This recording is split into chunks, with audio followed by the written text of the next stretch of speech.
If all it would take was like moving all the shitcoins to Bitcoin and for Bitcoin to fail, then like, what are we talking about? I mean, 100%. I think Bitcoin is strong enough to withstand that. And I think it will withstand that. And I don't have to know whether there will be any positive thing that results in that.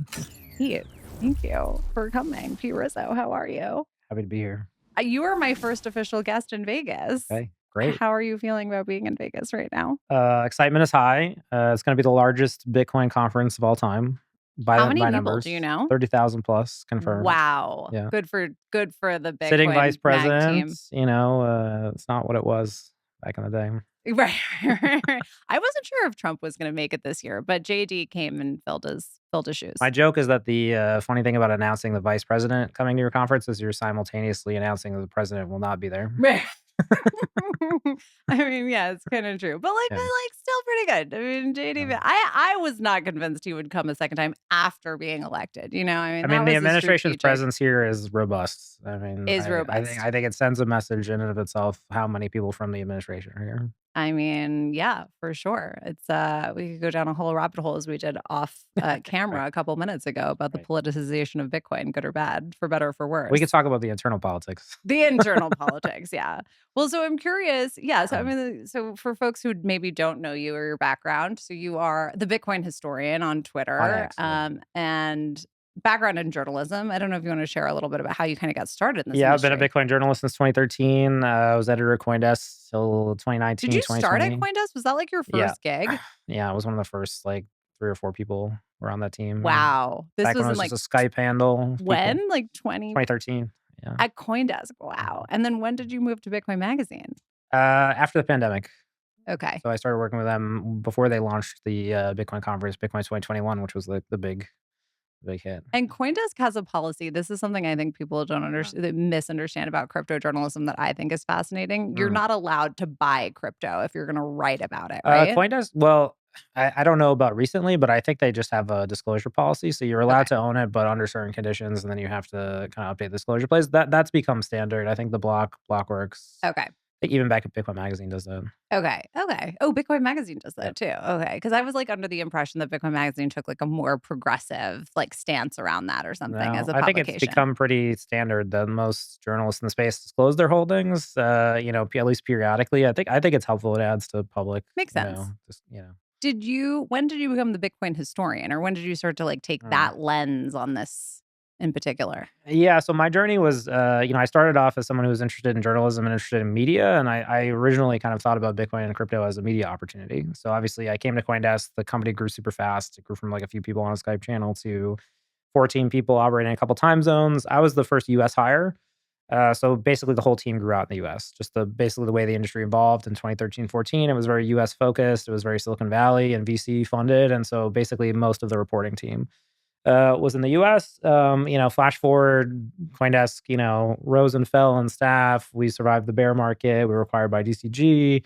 We grew to be 50, 60 people operating 3 time zones. And then basically I hit a wall where, after the fork wars, and this was kind of the period where there was a lot of ideological divide over Bitcoin and crypto and what was the right path forward. I sort of hit a wall because I knew the media space well, and I was really focused on building a company. And obviously that company has endured, right?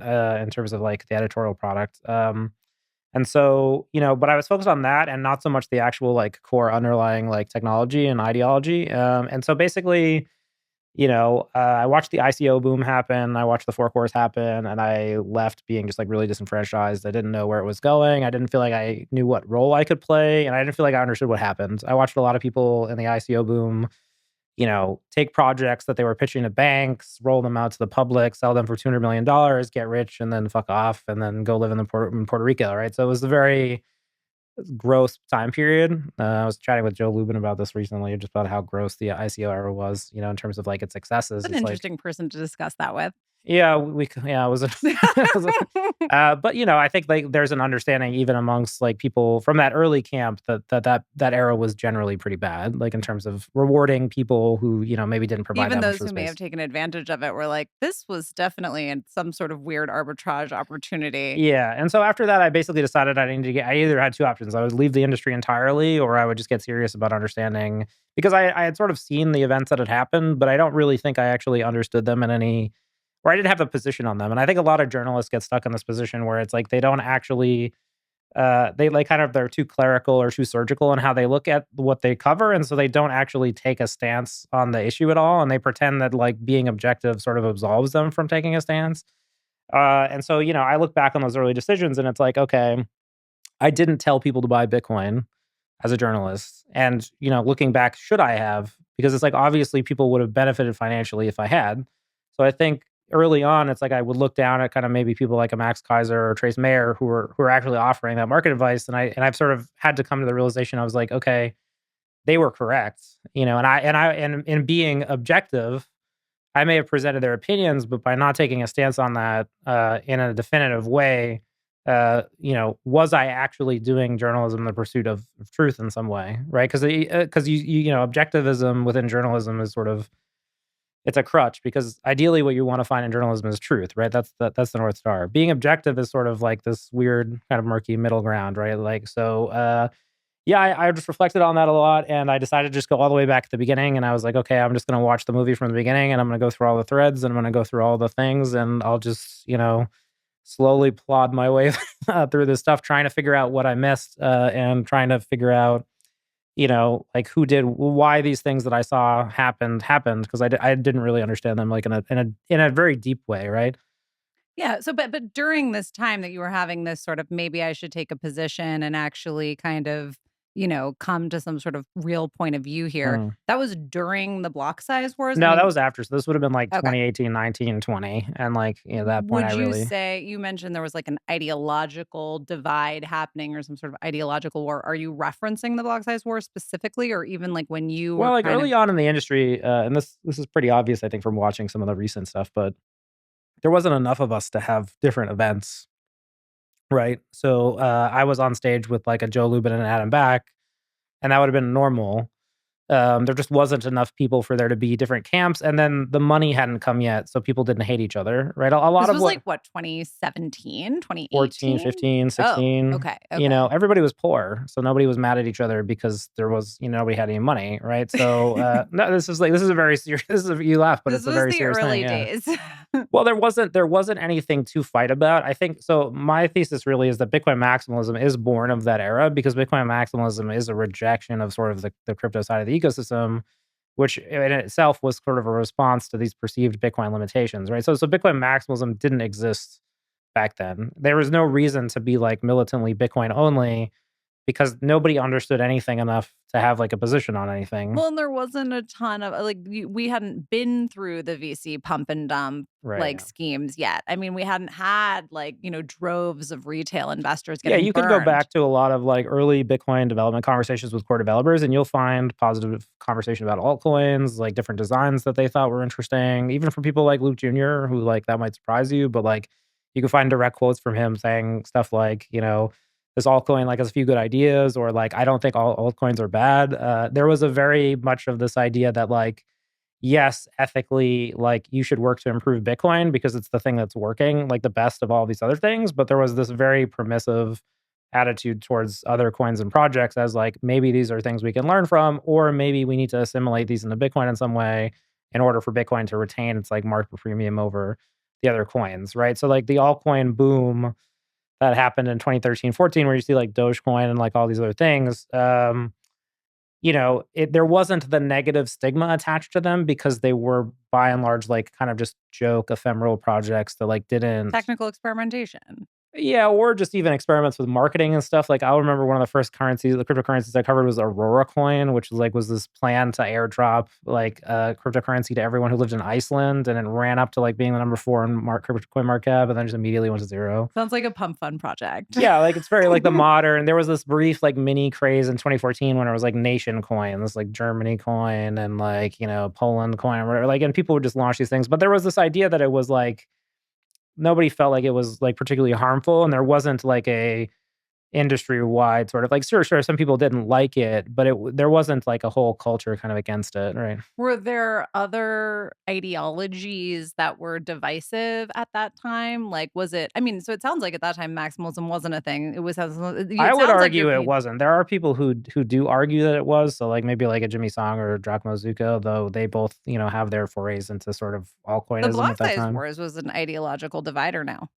Yeah, that's where I mean, the everything I like to say, like, to the extent that you have an interesting opinion about, like, where Bitcoin and cryptocurrencies are as a technology, it comes from 2017. 2017 is really the definitive year, and it comes from a couple things, right? It's that, um, Bitcoin kind of gets submerged into this, like, multi-year long sort of argument about, really how the system should scale to support more users, right? And then there's 2 factions that have really pretty different ideas. Ultimately, the market tested both of those ideas, and, now we know that there's been one winner, though there's disagreements about obviously like what happened and who's right about which things. And then the other side is like on the kind of Ethereum ICO side. I think that yeah, a lot of people misconstrue that side of the ecosystem as like a purely technical thing, where it was also a social movement, right? It was this idea that we need to break away from Bitcoin to experiment, and that all of our experiments are good because they will add value to us understanding how cryptocurrencies function. The Uh, Bitcoin Cash people were no, saying. these were like the Ethereum and like, Oh, all your litany of other chains. So like your Tezos and your everything. Avalanche or like, everybody Cardano, like all these things, right? Right. There was this idea that like, we want to go build in our sandboxes away from Bitcoin. And, there was a sense at that time that Bitcoin was being outmoded by these other technologies. And that was the narrative presented by Silicon Valley to the investment public and to sort of the, general like crypto user base is that the cryptocurrencies, particularly Ethereum, were sort of surpassing Bitcoin, and that Bitcoin would be replaced by these other systems. It's interesting that the question that people had ideological divides around in 2017 that sort of led to the block size war world was also how do we scale? We're kind of starting to see maybe like a Right. V2 of that happen right now. Do you think that's true? Yes, because I mean that is I mean arguably that has been the question since day one. So I like to say that the first response to the mailing list to Satoshi was by this guy named James A. Donald, who basically said like, "Hey, this is like an interesting idea, but like it doesn't scale." Because the block you have basically everyone has to own a copy of this blockchain, and like if everyone's using it for all these transactions, the blockchain will get too big and it'll get centralized. And so yeah, it was obvious to those cypherpunks on the cypherpunk on the cryptography mailing list that like the system had this, and again they positioned it as flaw, but it's this essential pressure, right? Like in order to get bigger and to have more users, like Bitcoin is forced to have like the centralization pressure increases on it. So there's a natural need to then for that system to like resist that. And that's the whole game that the developers have been trying to, manage and build on for the last 10 years is like how do you manage that essential that's the original problem. It's the original sin, right? It's like So you're saying like the like core issue that we're fundamentally always facing is the tension between natural centralization pressure happening technically on Bitcoin as more users come to Bitcoin well, just think combined. about it like this, right? Like if everyone was using it, the blocks would be full and then the blockchain would be large and you'd need larger computers to run and store it. So like there's this natural tension that Bitcoin has always had that like theoretically as it has more use and more users, it will naturally be pressured to centralize. And so it was really just about the conversation was about managing that risk and how development should proceed like in the face of that risk, but that risk has always essentially been there. How do you see like okay, so like how do you see that playing out right now? Like where is that most prevalent? Is it like the BitVM conversation? Do you see that as being like controversial or part of the Bitcoin season 2 landscape? Is Well, it yeah, the opcats? Is it what is it? there's a lot to unpack there. I mean, again, I think you have to like kind of start from the assumption that most parties are operating in good faith, but they have some fundamental differences, and then the key is to talk to them long enough to like figure out what their differences are, right? And I think essentially now you have two camps. And I think there's a lot of general agreement, right? So there's Bitcoin has a limited block size. That's not going to change. Because of that, there's a market competition for the use of that chain. And whether you're putting arbitrary data or you're putting transactions in it, both of those things compete for the same space, which is not going to grow, right? And then so really what you have is you have different groups that have different attitudes toward that. And so what's kind of emerged is you sort of have the, kind of season 2 camp, who sort of sees uh, any market buying for block space as good. And the And Ordinals camp in particular, that's them. yeah, they have different justifications for this, and you can kind of go up the scale, but they see any open market purchasing of block space and demand for block space as a net good, Mhm. up to and including doing silly and ridiculous things that like have no value in order to prove that that market In exists. order to just get fees generated, yeah. Right. So you want to look at them almost as like, the most charitable kind of description of like maybe some of the more frivolous ordinal stuff is like this is kind of stupid stuff that we're doing to prove a point.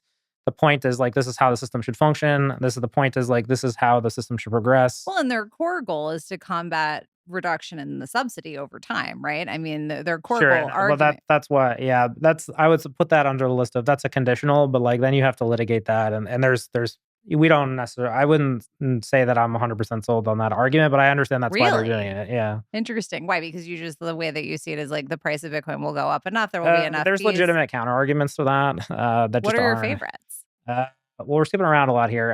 So the legitimate, I wanted to find the other kind of parties who are like the Okay. sort of like filter group or the Bitcoin knots folks, the people who are running knots, right? So this Right. idea that like arbitrary data on Bitcoin is sort of a misuse or like some sort of blasphemy, like on in terms of Bitcoin, and and again they have different reasons for this, but they tend to see any sort of they tend to see like the market for block space as essentially being something that you know, again, it's like can be a problem that they want to limit, right? So like they basically view the lack of use of block space use as good and the overall chain size growth going down as good. And they view their ability as like real users to access the chain cheaply as good. So they just have different ideas and philosophies on this core question. To me, the question was always really going to be like, to what extent does this second group, this like people who are trying to create block space demand, are they able to be successful with that? In terms of actually building that long term, because we've seen big spikes, right? Like it's been very inconsistent.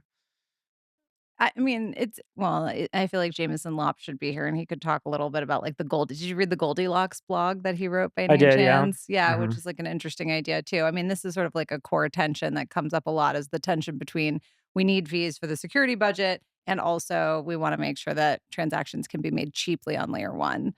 Um, do you have a perspective on what's your personal take on that? The middle Well, so ground like I there. mean, you referenced my McCormick argument, like so I did this art this podcast with Peter McCormick, which I sort of tried to lay out like the bullish case for ordinals, but really it was trying to present a certain argument that I don't know if it was really understood in the way that I wanted it to, but essentially like okay, so I view this idea of like I think these tensions are all good, and like we want to keep like all these people in the camp. Like I don't think anyone is necessarily like wrong here. I just think that like there's how do I say this? There's certainly one of these two parties that is more dogmatic, and they're more likely to put themselves into some sort of position where they might fork away from Bitcoin. And I view that as actually pretty net negative. And so what I was Like trying, that's the worst case scenario. uh, well, given the two parties like conditions and arguments and their sociological environments, yes, because okay, maybe how do I defend this argument 2 a couple years? years ago on Peter McCormick, I think Yeah, you both agreed that a fork was incredibly unlikely.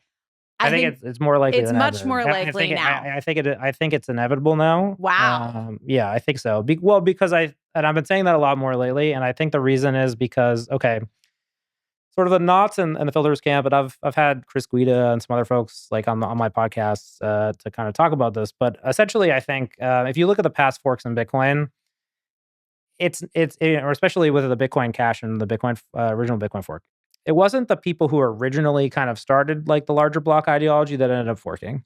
So you have like a couple waves, right? So generally, Mhm. what you see or what you saw during the fork wars and the Bitcoin Cash fork is there was this kind of fundamental disagreement, and it just kept coming up. And every time it would come up, it'd come up and it would flare up and it would get really bad. And then like 4 months would now go on and you would think it was dead. And then it would come back worse than ever. And then 6 months would go by and then it would come back worse so it gets periodically worse, right? And why does that happen is because there's a base ideological disagreement. And, the base ideological disagreement back then was essentially one side wanted to increase the size of blocks in order to scale Bitcoin. They thought payments, cheap payments were a good use case. The other side wanted to limit the block size space, increase block space demand, and then build a fee market. So that was the historical thing. I think the reason that I think the knots camp and the filters camp are more likely to fork, and that they might have to end up in that position ideologically, is if you look at their main objection, like what they are upset about fundamentally. And this came up with this idea that, Citrio like might be accommodated in some way by a change in core in order to kind of put their data somewhere.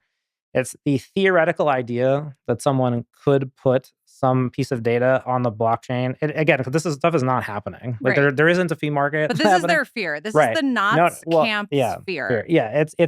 But what they're really afraid of is there's the idea that this is theoretically possible. So it's not that it's happening, because it's not happening. The ordinals market is almost completely dead. Yeah. And they're still upset about it. So that means that their objection isn't the activity, because there is no activity anymore. Right. Well, Citrio is doing something different. Right, but their objection here is really just the idea that this is theoretically possible is their problem. So they don't have a problem with what's actually happening. The idea that it's theoretically They have a problem possible. with it being theoretically possible. Worse than that, they have a moral objection to it being theoretically possible. That you could put data on the blockchain? Right. Yes. That's okay. That you could disguise arbitrary data as within certain parts of the system. Yes, that is their problem. But so not only are they Why?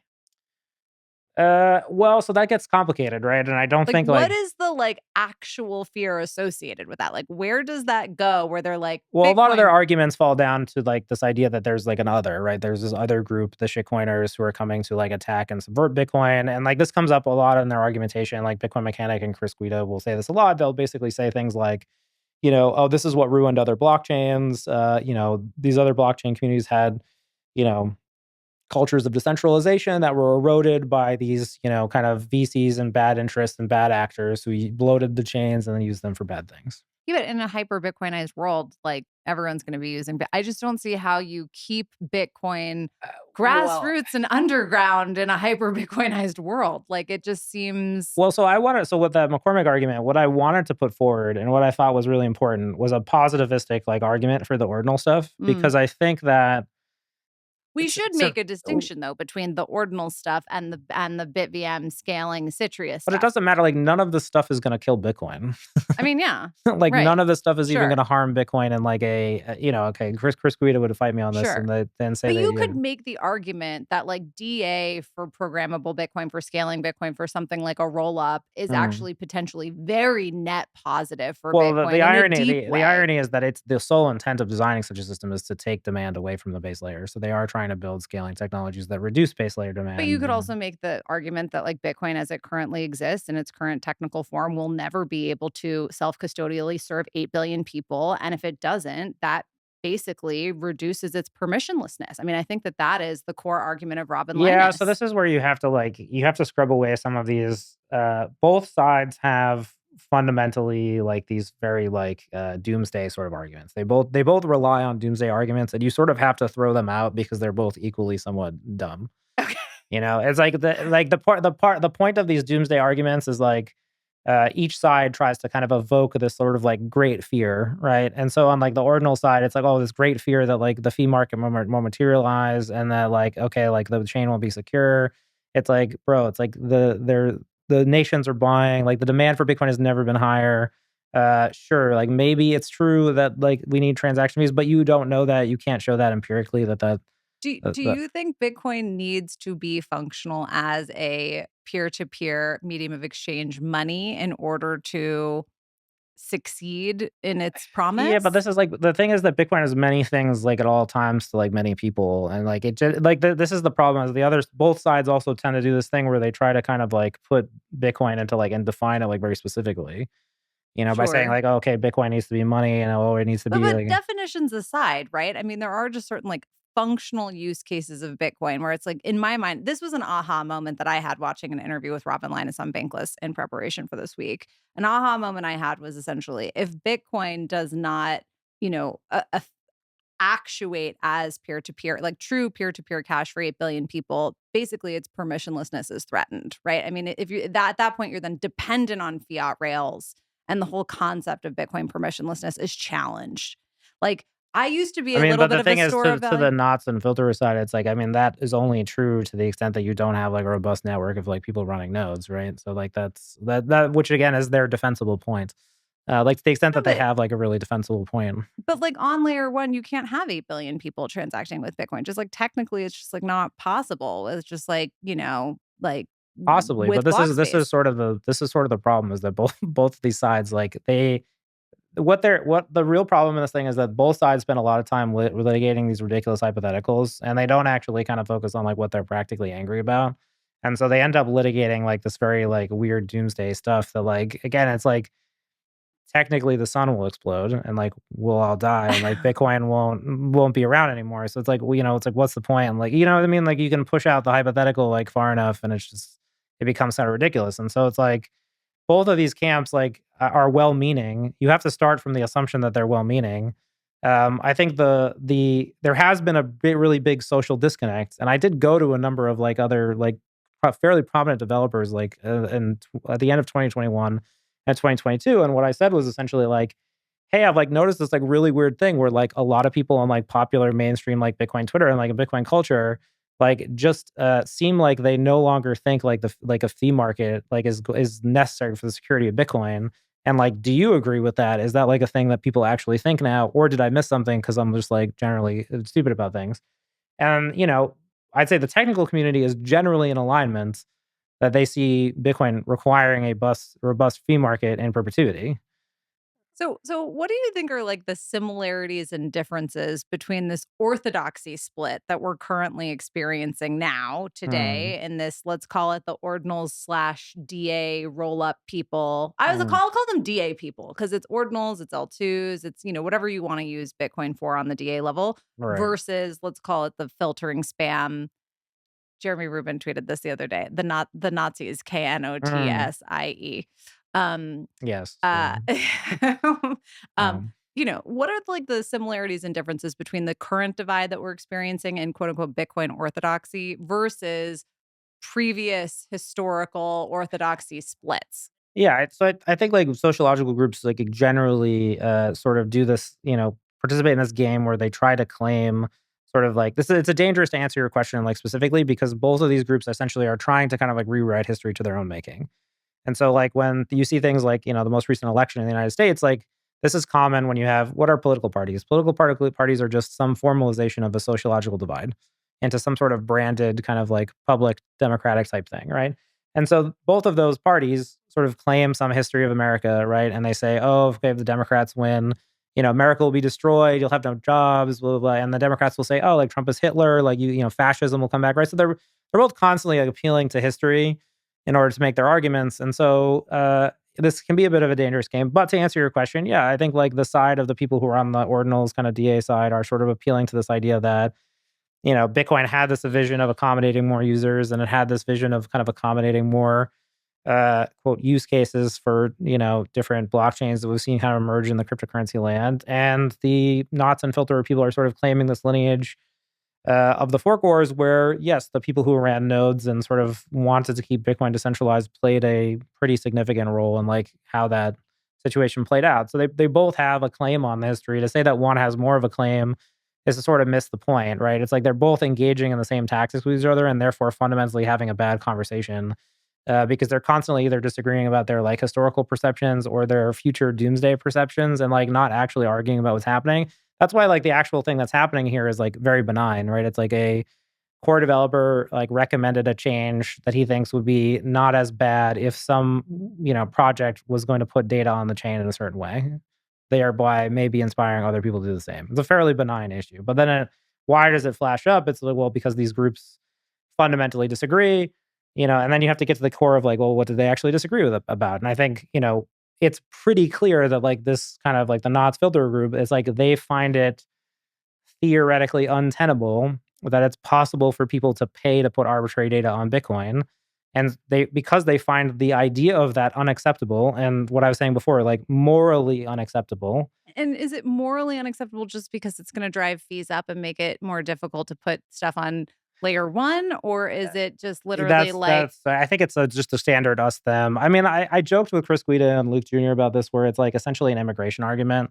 the idea of should we let the shitcoiners in is essentially like a kind of like, should America let in all the That does Americans? feel like the real reason they're pissed. I mean, that Yeah, feels like the 100%. Yeah. actual real reason is that they just don't Well, want the it's pretty shitcoiners loaded in here. their kind of like verbiage, which is like, okay, like we can't, like we have to do the, like, it's Right, very like we run we the network. Yeah, sure. There is a latent collectivism that I find kind of amusing in which that. is Yeah. absurd. I mean, in my opinion, which is absurd when you think about, like, I thought the whole point of this was that Bitcoin should be used by everyone. Like, isn't that the future that Well, we're that's why working I towards? started with the default position where it's like, yeah, axiomatically, I think, yes, if you assume that everyone in the world will eventually use Bitcoin, that includes all of the shitcoiners. And then the question is, okay, will they use Bitcoin for just as Bitcoin is or for what they want? And so how I viewed that back in the day is that there was actually two scenarios and I didn't know which one was more plausible. So when I first saw Ordinals come out, I basically said, okay, there's really two scenarios playing out here. This punctures like the crypto apparatus. It wakes up a lot of people to the fact that you can do these things on Bitcoin. And one of these two scenarios occurs. One is they wake up, they figure out Bitcoin's going up, their stuff is going down, they need to move their stuff over Bitcoin, and they're successful. Some of that migrates and some of that provides value and utility to Bitcoin. Option two is they realize that their that their stuff is going down. They want to move their projects to Bitcoin, and all those projects fail. Either of those scenarios is whether which one of those plays out is sort of, it's not necessary to like have an opinion on that because they look identical, which is that crypto people are going to come to Bitcoin. They're going to build a lot of stuff. I hope some of it is useful. I think some of it could be useful. And I'm not going to sit here and pretend that I can even make the assumption that like I would know whether it would be useful or not. All right, guys, I want to take a quick break to thank you for watching and remind you to click the follow button on my profile if you'd like more Bitcoin technical deep dives like this. I also want to give a shout out to my partners for making the show possible. Best in Slot and Unisat are, of course, co-maintainers of the BRC20 protocol. They are working on some incredible updates to BRC20, including the BRC20 programmability module designed by Best in Slot, which is currently in testnet. This will make execution of smart contracts for BRC20 possible at the indexer level, which is about as trustless and Bitcoin native as it gets. Unisat is also working on a single-step transfer function for BRC20, which I know many of you will be excited about. That's been widely requested by the BRC20 community. And last but not least, my incredible Layer 2 partner, Citria, who I couldn't be more excited about teaming up with. Citria is working on one of the leading implementations of a BitVM zero-knowledge proof style bridge, an execution environment for Bitcoin. So they're essentially building what I think could become the canonical Bitcoin rollup. And they have an absolutely incredible team of people backing them up and getting really creative about how to push this technology forward. So in my opinion, once we have a truly trust minimized bridge, anything is possible for Bitcoin. So I'm very grateful to Citria for their work and for supporting the show. Let's get back to it. Okay, so let's just say for the sake of argument that we do have a fork, like a fork happens. Very fascinating to me that you think this is inevitable. In my mind, I'm sort of in the camp. I keep wanting to finish this thought about like why it's inevitable though. So, Okay, and I think it's like, it's inevitable because they think that this hypothetical theoretical thing is so bad, and also that it's immoral.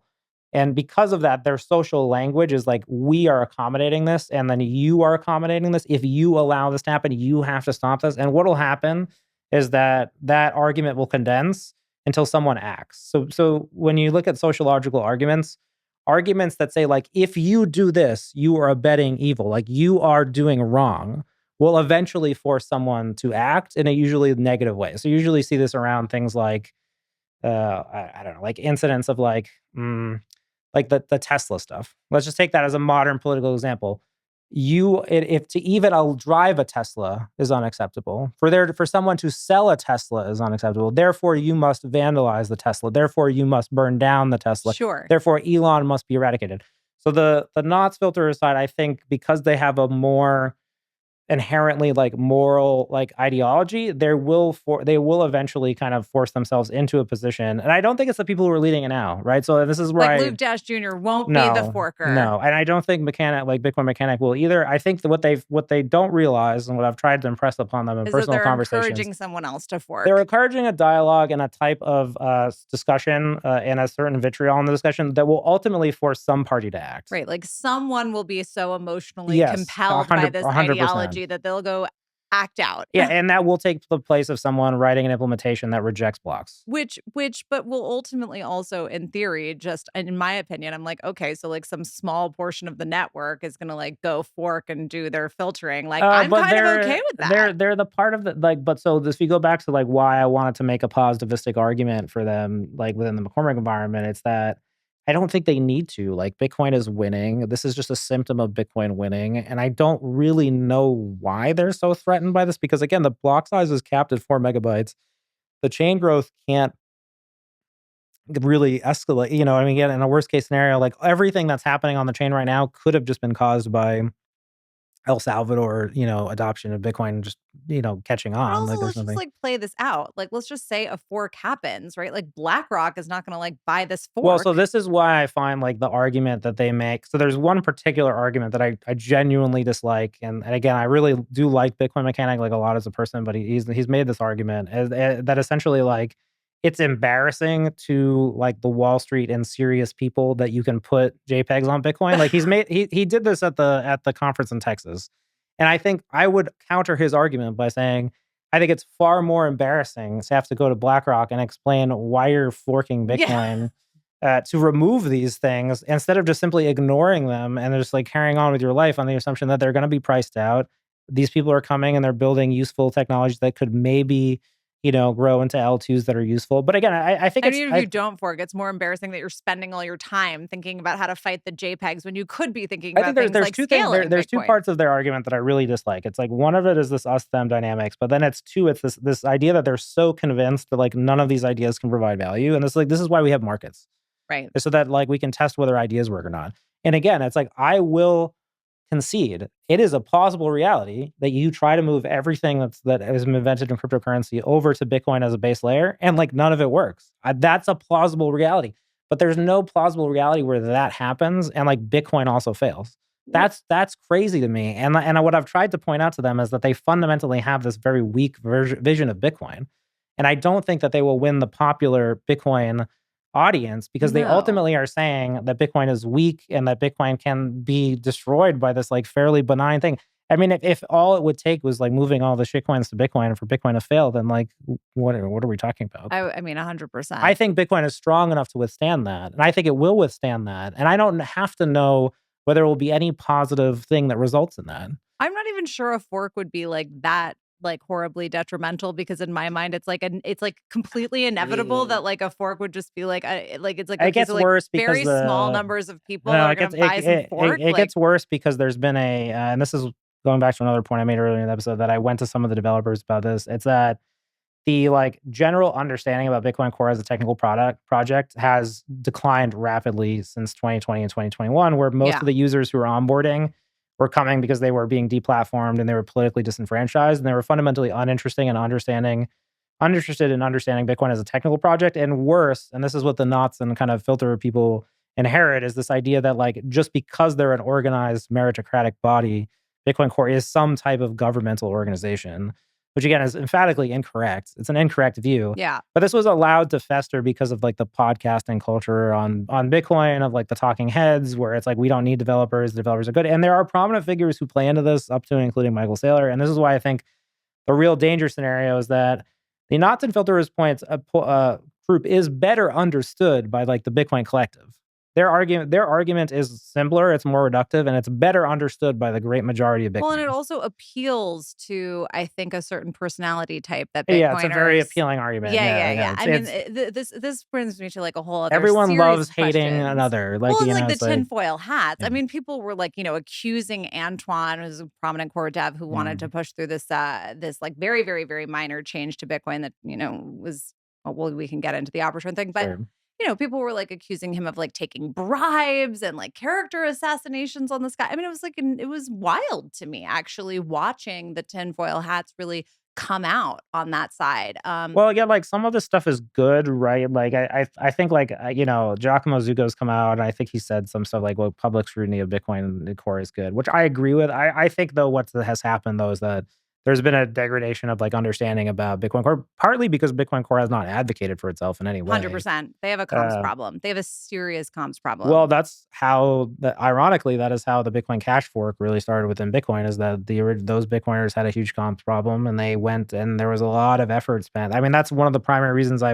even at CoinDesk ended up interfacing with them. I personally think that Chain Code Labs should have like an actual head of comms. Like, why don't you? Well, they tried this. I mean, it doesn't really work. They really? went through this whole thing. And the DCG tried it. That's where Meltem was originally. Really? Yeah. Why didn't it work? Oh boy. People need to understand what Bitcoin Core even is and what Chain Code Labs even is versus Spiral versus this versus that versus like, what is the difference between knots and Bitcoin Core? I mean, so many people are making comments on the internet. Yeah, which is why clear. I think like it would be better just to avoid this whole argument, and just we could have just thought that ordinals were bullish. We could have just thought that like it was bullish that crypto people were moving their crap over to Bitcoin, and we could have just laughed about it like and had a good time. But like, no, we have to go through this like stupid rigmarole. I'm completely fine with having multiple implementations of Bitcoin, and some people but using you shouldn't knots. be. You shouldn't be, because we don't know how the core consensus library works well enough. Yeah, but as long as they're all following the same consensus rules, which they would have to be. But anyway, the thing, no, the problem with consensus rules is they're not formally verified, so you can't tell. So like this is, so the Bitcoin is so there's 3 implementations. There's three major ones, I guess. There's knots, the Bitcoin, and Bitcoin Core. And like, so the Bitcoin had like a couple years ago like a pretty bad vulnerability where it thought that it was following consensus rules. But so the thing is like we don't understand the Bitcoin consensus rules. You're saying there's just like a risk that like the consensus rules are not consistent. So there's a couple things that when have happened. You have multiple implementations. The relevant historical analogy for this is that in 2013, 2014, so Bitcoin also, so software interacts with hardware and interacts with other libraries. So the relevant historical example was in 2013, there was something called the Level DB fork. And so, Bitcoin has a database, and one of the things that it used to write this database, write transactions to this database, was an external program called LevelDB. So it was a separate software library that was written before Bitcoin, maintained by another open source development team. Satoshi, when designing Bitcoin, said, I need something to write these transactions to the database. I'm going to grab this random software library. And so he put that into Bitcoin Core. The core developers, led by Gavin and Mike and others at the time, decided to remove that and deprecate that software and switch to some other software. Okay. And in that, what they found was that the consensus library interacted with that software library in some way that they didn't expect, and there was a chain split. Okay, so but this is like the core risk of having multiple implementations. Yeah, otherwise we would have them. Yeah, is that you'd have like, but we do have them. We do, but it's the only relevance is whether what, like 15%. It doesn't matter now? The only thing that matters is whether miners run them. Okay. Oh, and the minor adoption of Bitcoin Core is still like historically and this is high. why I'm just like, it's such a nothing burger even thinking about them forking. It's like, who is going to use No, I don't agree with that either. If they fork but no one's using it, what is the risk? Because it's so useless dealing with these ideological schisms, like with the Bitcoin Cash people and Roger. It's like even just having one, it'll kill the ideological even schism. Having like one person like Roger defect and like go to another side. It's very painful, and it creates a lot. I mean, like look at all the stuff around that Roger is able to do with like educating Elon and things like you add to the complication of like getting Bitcoin widely accepted by fissuring the group. Fair. And ultimately, it's like I think that Luke and Mechanic and those folks, like I really do think very highly of them. And they're not going to fork, right? It'll just be like one of their like so that's what happened. Brainwashed minions. No. Well, that's what happened last time, right? So like last time around, Gavin and Mike were really the ones who wanted to kind of push the larger block ideology, and it wasn't until you get to like Jihan and Dedalnix, who's the developer who ended up coding it, like who actually like forked like 2.5 years later. So I think like what you see when something becomes unacceptable to one side, like you have like a mentally brittle ideology. The Bitcoin Cash people were the same way. They were sort of presented this idea that Bitcoin was payments, and they like couldn't understand Bitcoin as a settlement layer, and they weren't willing to entertain the idea. And so they just like kind of pushed themselves in this corner where they just eventually had to act. And I think it'll be the same for the knots filter group. I hope that's not the case. Like I hope that talking about it gets people to like talk that this is a stupid idea. But again, I find that their ideology has these brittle edges where it's like, again, it's like, what are they mad about? JPEGs on Bitcoin. Are those happening? No. Is it possible that they'll only push for knots to become the canonical implementation rather than it just can't really actual happen, though. fork? It can't happen. No, because it's knots is created through the Bitcoin Core process, essentially. I mean, it's just Luke's private, Just a fork version. of Bitcoin Core, basically. Yeah, it isn't a ground. So like libBitcoin as a contrast is like a But ground up complete rewrite in but like like another if they language. started to convince miners to adopt knots, like is Well, so that this is and why they it's and they are technically through this Ocean is doing why that. yeah, this is why the fact that they're affiliated with Ocean is really bad, and Yeah. this is why I think the risk of a fork has always been really high Because right, exactly, because exactly. I mean, they it's operate a not mining pool. inconceivable they'll get miners to run this software. Yeah, they operate a mining pool. Right. They have all the things that they would need to fork today. They have their own implementation, they have their own mining pool, and they're pissed off about something that they can't change. So, like, of course, like, That they're is the recipe yes, of for course, a because like, fork. yeah, well, it's a recipe for it's Or I it's would a recipe for knots gaining more, like, not even mind share, actually, like, user share, it's a potentially, recipe for, for like, hash. people who are upset about the status quo to act in some way that isn't, I don't think beneficial to them really, but they do. Why do you say it only matters what miners are running? Because I think their big argument that they make all the time is that node runners are you can But if actually you have a node that so, like, I mean, this is the old Mr. Hodl's made this argument a lot recently, and it's been pretty great, but it's essentially like, yeah, I mean, if I am running like, if you just run a node and, like, nobody connects to it, and then you fork off, like, nobody knows. Like, you have to be, like, an economically relevant node, so you have to be, like, a Coinbase or a miner or something. Like, you have to if no economic activity is gonna move your chain, it's just, like, 5 nodes that are, like, sending things back to each other. I mean, you're not or it's not economically relevant. Like, right, but nodes are, like, propagating right? Like, if no nodes on it the does as network long are unless they're sending and propagating receiving transactions, they have to be then sending and receiving transactions of significant volume to matter. okay, fair Otherwise, it enough. just wouldn't matter. Okay. I mean, there's been thousands of Bitcoin forks, some of you have never even heard about that, like, have happened through the same process, you know? Fair. Okay. So, like, after Bitcoin Cash, there was, like, several waves where, like, there was Bitcoin Gold, and then there was, like, Bitcoin Gold Cash, and, like, people just kept forking, and then they kept giving airdrops to the users, and there are some people who wanna see this fork happen because they want a free airdrop again. Do you have like, a take sociologically on sort of why there is this, I guess, like, I don't wanna, like, call it, like, an attack on Bitcoin Core, but, like, kind of do you think it's just the comms problem? Is that why we're seeing this sort of No, I think interest as I in broke it down, criticizing? it's like I think you had a lot of users who onboarded, like, from a specific lens of being anti-government. I think they misconstrue, like, Bitcoin Core as some sort of governance authority rather than just sort of a standards body. And, the Bitcoin Core people will say, like, "Yes, Bitcoin isn't for JPEGs. That's not what we're designing it for." But, like, they have sort of like a Bitcoin Core is like a safety officer, So, like, if you wanna do something dumb, like, it's They're like gonna you're tell you free it's dumb. yeah, they'll tell you it's dumb, but you're free to do that, like, within the Right. system, right? Like, And they're not they're so the difference here is that Bitcoin Core is an amoral standards body, and you're dealing with a bunch of users who have sort of like a very moral argument that they're making, and they're saying, "You need to push these users away," and they're saying, "Well, they're only hurting themselves, like, they're not hurting anyone." well, and the other thing is there seems to be, like, a lack of understanding of I mean, I think my take on watching Antoine and Peter Willa and, the kind of current Bitcoin Core Mm. group is that they're harm reductionists, right? Like, their point of But I wouldn't view say that Peter Willow is actually retired from the Bitcoin Core group, so but he has commented on this a he has bit. come back, yeah. And he was at Bitcoin Plus Plus a couple weeks ago, Yes, and he yeah. did comment on this. I don't think it's a good sign that he's back. Really? Yeah, That's a whole other yeah. conversation. Well, But I mean, I think some of these older developers, like, wanted to step back, right, and I but think they he's are feeling coming like back because they have to fill a void, because yeah, it's a mess. Yeah, yeah, yeah. I guess because he's needed. Yeah, Rick Maxwell came back as well, yeah. I mean, it makes sense. I'm glad everything that they're sharing right now that they are saying and like being willing to say is something that I'm like, oh, thank God that that was said.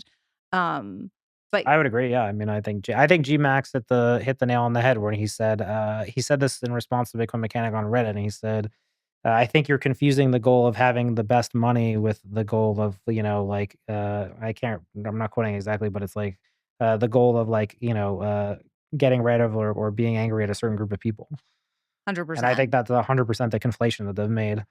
They have a very, like, brittle kind of, like, again, like, their definition of Bitcoin is not wrong. I mean, like, their definition of But they're Bitcoin is also not correct, so looking at like harm to Bitcoin holistically. So, like, something that was really interesting to me that the Bitcoin Core developers, the kind of current group of Bitcoin Core developers was very clear about was we want to make sure that these changes are made in relay policy because if we don't, then folks like the Citria developers will just use things like Slipstream and will just like push these transactions through private mempools, and demand for private mempools will Yeah, go I up, and I think if there's there's harm been to that a too. And we yeah. have to balance the harms. Yeah, if there's And been a positive from the discussion, I think it's highlighted the idea of the mempool, like, within Bitcoin a lot, and the thing about mempools is that, it is a very fragile part of, like, the Bitcoin ecosystem.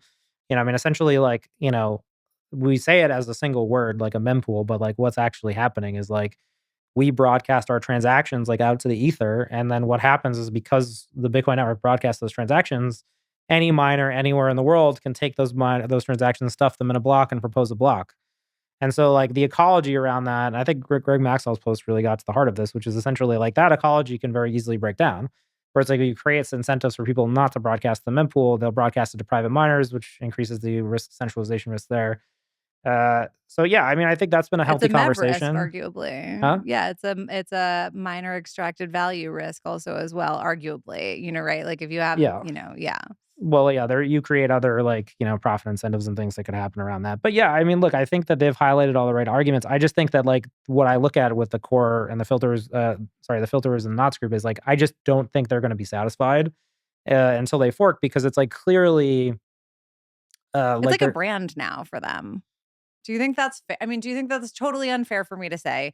Some of this feels like it's like now they're so deep down the rabbit hole on like building this cult of engagement that they like have to stick to it just to be right. well, And the thought process is essentially like this is bad, this is immoral. The miners are complicit because the miners are taking these transactions that are valid and putting them in blocks. Therefore, we got to fire the miners. Like, therefore, we got to fork. That's the thought progression that'll eventually like kind of play out, I think.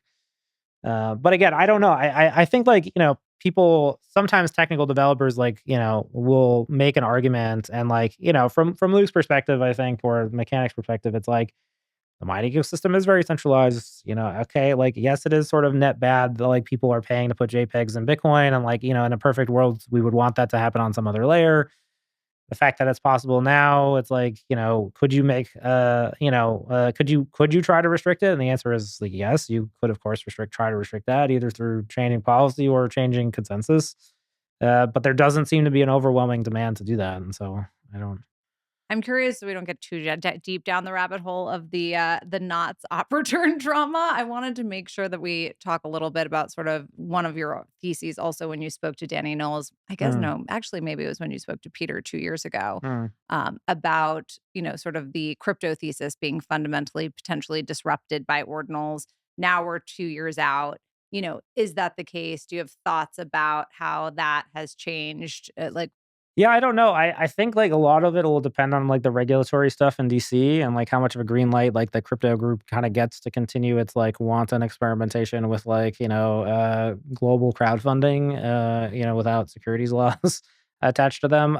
So I think, like, in an ideal world, like, everyone who's participating in these other chains, like, they want to keep that going because, organizations like Ripple that, like, sell their own token to, like, fund their operations, like, that's kind of how they have to go, right? Like, they don't want to have to do what, like, the Cardano folks are, like, considering, like, thinking about how their technology might apply to Bitcoin. They don't want to go down that rabbit hole because it's painful for them, right? Like, what you're dealing with on that side, if you really break down the psychology, is like mental capitulation. It's like, okay, you like imagine, let's just like play this out. Like, you're someone like a Justin Sun or a Charles Hoskinson or like whatever, right? It's like to realize that you spent like years of your life building something that was useless and that now needs to be like reformatted for the very thing that like you didn't want to build it for, is like you will resist that at all costs.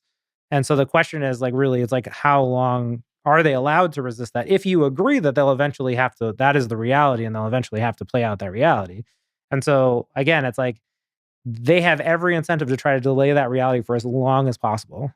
or like adapt the Bitcoin season 2, Bitcoin L2 narrative to suit their Yeah, I mean, Charles Hoskinson has done worldview. this, right? And Justin Right. Sun has played around with it. They haven't like really acted on it because, again, it's like their incentive is to that is their worst case scenario. Like, above all, like, other than like, if you think of like you're the person who like owns Ripple, it's like, what are the worst things could possibly happen? Is like your coin gets to zero and nobody uses it. Is like that's the worst case scenario.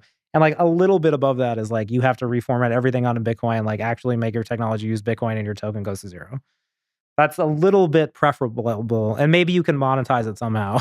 Or there'll all be like utility tokens. They'll all become I think that's like the new narrative right now is they'll all become L2s on Well, look at Bitcoin. Starkware has When been. bridging gets really amazing and BitVM and or Opcat make Bitcoin bridging perfect.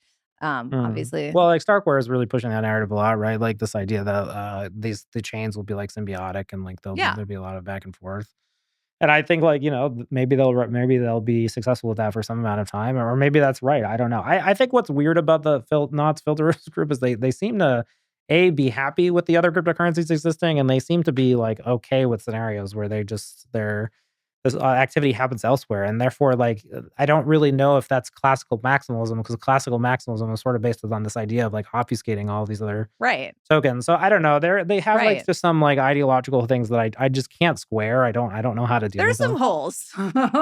They just have contradictions, right? Like pretty large scale contradictions that I would argue the other side like doesn't have. I think like the like Ordinal season 2 crowd, it's like, okay, like we're doing stupid stuff to prove a point so that we can like scale Bitcoin and attract new users. It's like, okay, like, well, it's like good luck, like Well, and arguably, the Bitcoin season 2 folks I think are they kind attracted of a lot of users. shifting Yeah. away from I mean, you say what you will about monkey pictures being kind of silly and whatever. I mean, obviously, like, I think we can all agree there.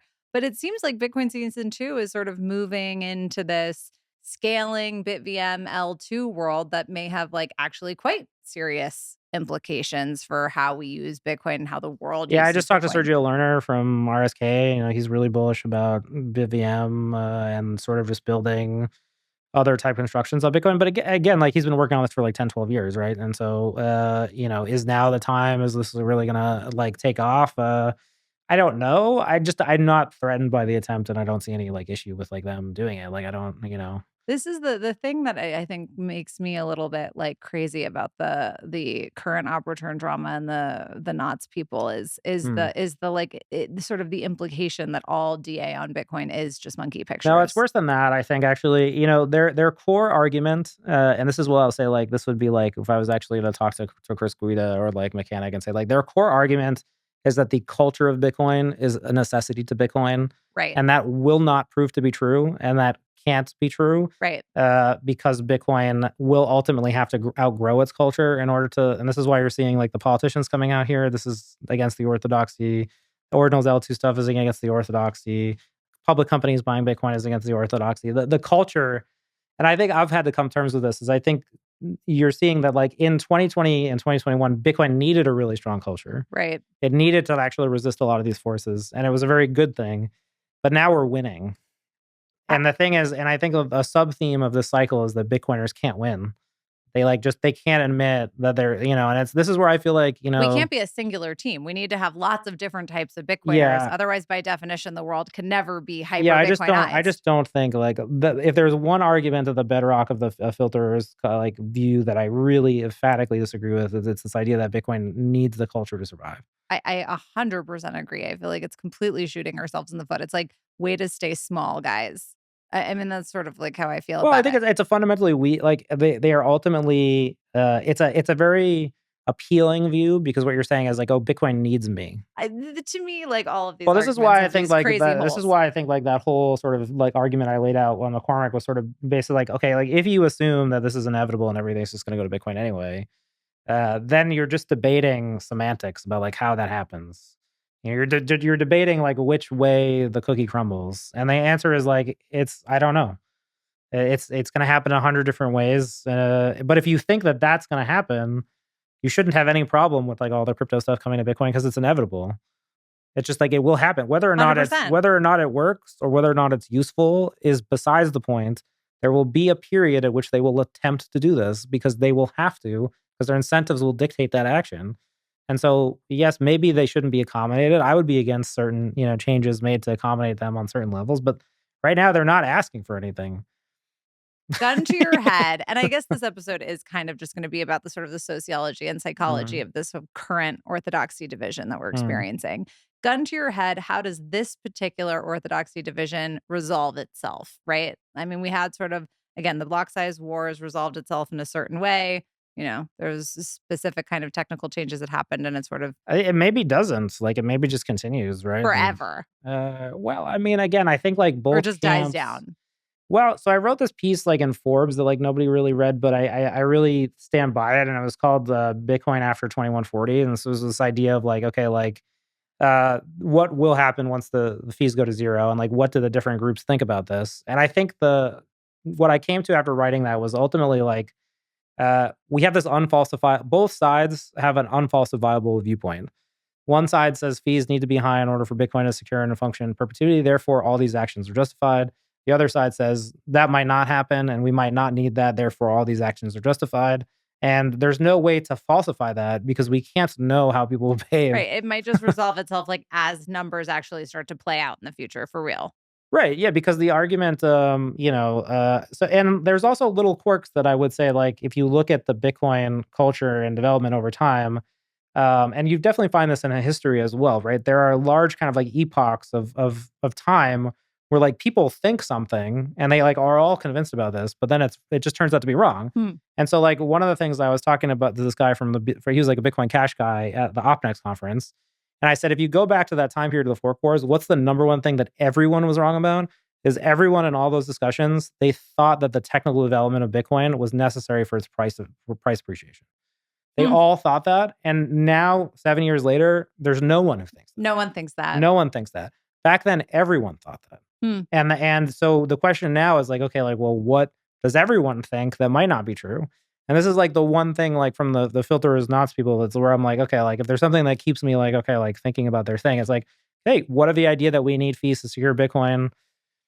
Maybe that is something we think that like it again, it's like Maybe the this is sun is just the not center of the true. universe. Sun is we all thought that the earth was the center of the universe until the sun was the center of the universe until blah blah blah. Right. So who knows? Maybe it will be fine. And I think Yeah. many of us who take the sort of point of view that fees are generally good, would say it's very possible we won't need this, but we want to be cautious and, just Yeah, but in that's why I said like case. you're ultimately like, and this is what's so so awful about this whole debate is like it's reconcilable. I think that like yes, I tend to be like a little heavy handed on like the knots and filters group because I think that they're of the two groups the most prone to like net negative action, like things that I actually Yeah. think would be Like negative. radicalism, basically, essentially. I just think like trying to explain to BlackRock that you forked because you didn't want JPEGs on Bitcoin is the dumbest thing. Like if you want to go into that room with Larry Fink and like make that conversation, like go ahead. But they're not going to try to have different consensus from Bitcoin Core. But again, like what they're mad about is that something that is theoretically possible due to like the nature of like information theory is like they there isn't something that you can really do about that.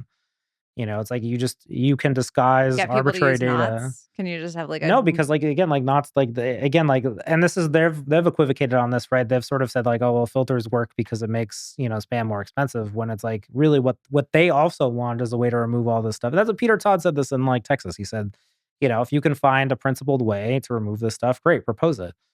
Like play the game, right that play the doesn't like harm technical. Bitcoin in some other way or have like some other negative Right. externality. And so now we're just sort of like, there's a lot of people who are unsatisfied with Bitcoin winning. And this is like, this is the general theme of the cycle. I think is going to be that like, some Bitcoiners will want to win and some Bitcoiners will just spend a lot of time on these like kind of edge case things. I mean, like the fact that this is even dominating the discussion right now, like the fact that Bitcoin is at all time highs is like is pretty wild.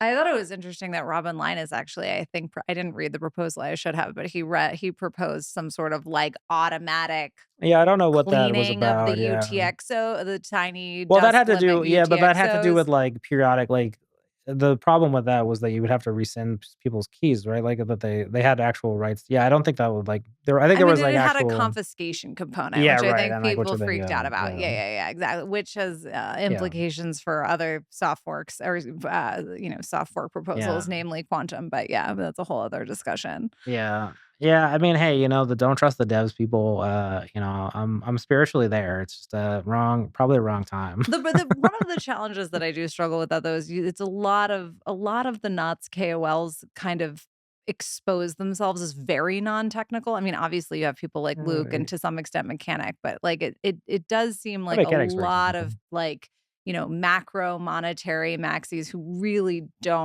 aren't technical at all, who are kind of shouting about this and couldn't probably Well, the explain it relevant to you with a historical gun to their head. example is that there was this guy named within the Bitcoin lore, one of my favorite characters is Mersha Popescu, and so like Mersha basically, so the root of all of this like everyone hates developers thing goes back to Mersha, and like Mersha basically when the fork war started, he was like, okay, like I hate all these people, and basically I'm making my own implementation of Bitcoin. I'm freezing it after like Satoshi left, like the last one that Satoshi left, and I'm not running any of anyone else's stuff. And for a long time he lived in Costa Rica and he had like this little mini economy going and they were running his own implementation. And he just told, because you can, and this is where I would say the filter is not people you can dissent within Bitcoin. And this is actually a really cool feature in Bitcoin. And we want this, is that like you can deviate from that network norms and stay within consensus. Right. And the Knots people are pushing They're demonstrating that. Yes, they are. But like, I think, again, I think the risk is, this is where I would say I like some parts of their arguments. The thing that I don't like is I think the some part of it will force some people within their camp to act in a way that it does split some a of the little community. Too wild. Yeah, there's good stuff, right? You have to force yourself to get through the good stuff. There's some good stuff, right? The Tesla vandalism, I think, is like an interesting corollary there, right? Right. It's like if you're like, if you're really going after Elon, at some point you're going to get the Tesla vandalizers to like, behave really badly. Yeah, and it's a funny inversion because you're describing the Teslas. Yeah. Yeah. I don't know. I just think that I don't know what their yeah, I don't get it. I just think that the crypto people coming to Bitcoin is bullish. I think it's great. More people building random stuff that may or may not work on Bitcoin is bullish. I don't know what will or won't work. I don't think you know what will or won't work. I think that's good.